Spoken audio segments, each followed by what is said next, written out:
El primer caso que estudiaremos será la lámina de caras paralelas. Esta situación la tenemos cuando una sustancia transparente está separada de otra por dos interfaces que son planas y paralelas. Encontraremos que la característica geométrica distintiva de la lámina de caras paralelas es su espesor, que denominaremos con la letra E.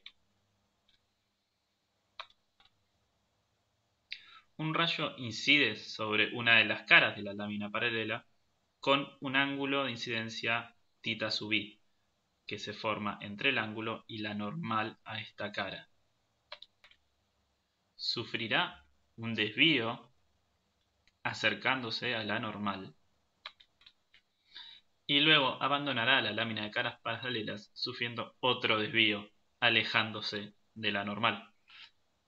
El hecho de que se acerque a la normal en un caso y se aleje en el otro es debido a que entra de un medio de menor índice de refracción a uno de mayor, y en el segundo caso pasa de uno de mayor índice de refracción a uno de menor índice de refracción. Llamemos a estos índices N1 para los medios exteriores y N2 para el interior.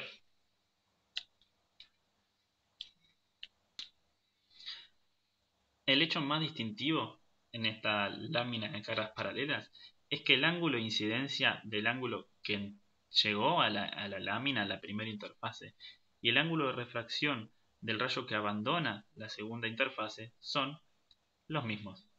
En este caso, por la denominación que les pusimos a los ángulos, θ sub i será igual a alfa r.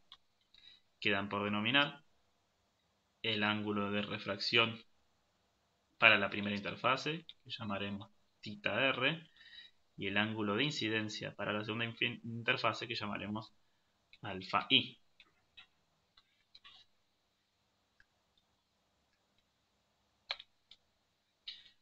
Tanto el primer rayo de incidencia como el último refractado son paralelos, por lo tanto podemos decir que sus direcciones son iguales.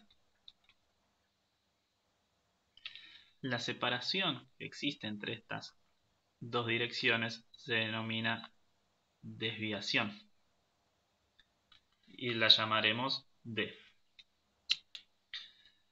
Para resolver las diferentes situaciones problemáticas de este tipo de ejercicios tendremos que hacer dos planteos. Un planteo de la parte óptica y un planteo de la parte geométrica. El primer concepto que vamos a usar es el que enunciamos antes, que el ángulo de incidencia del primer rayo es igual al ángulo de refracción del segundo rayo.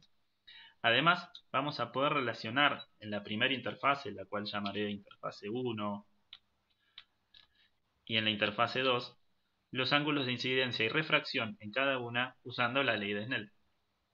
Para la interfase 1, yo podré decir que el seno del ángulo de incidencia θ sub i multiplicada por el índice de refracción del medio exterior, que llamamos N1, va a ser igual al seno del ángulo refractado por el índice de refracción del medio 2.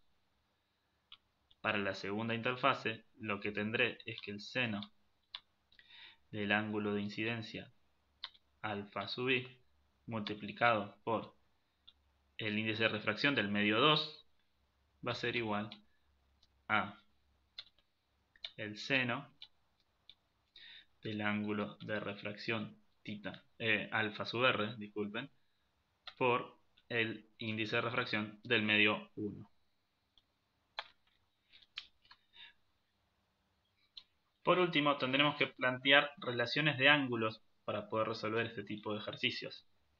En este caso vamos a formar dos triángulos rectángulos, los cuales iremos marcando y viendo la relación entre los catetos de los mismos y los ángulos que están incluidos.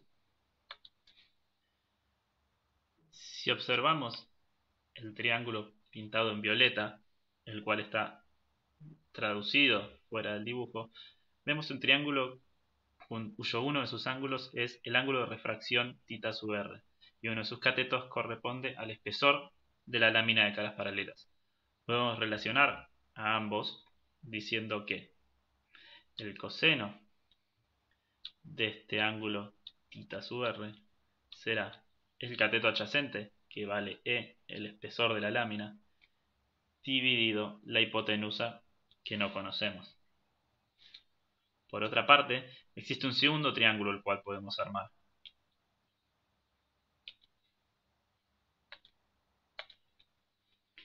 El segundo triángulo que observamos es el que está en amarillo, el cual tiene en uno de sus catetos el desplazamiento D y uno de sus ángulos conocidos, que es un ángulo que llamaremos gamma. Este ángulo gamma, podemos ver desde la figura original, pues no es otra cosa que la diferencia entre el ángulo de incidencia θ sub i y el ángulo de refracción θ sub r. Podemos relacionar ambos a través de la función seno, diciendo que el seno de este ángulo gamma es igual al cateto opuesto, que es nuestro desplazamiento D, sobre la hipotenusa h.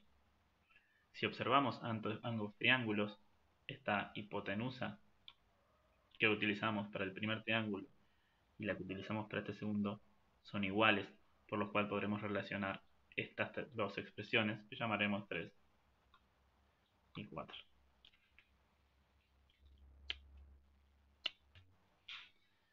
De este modo, con estas ecuaciones planteadas podremos resolver cualquier situación problemática que incluya una lámina de caras paralelas, sin importar cuál sea la incógnita, teniendo los datos necesarios.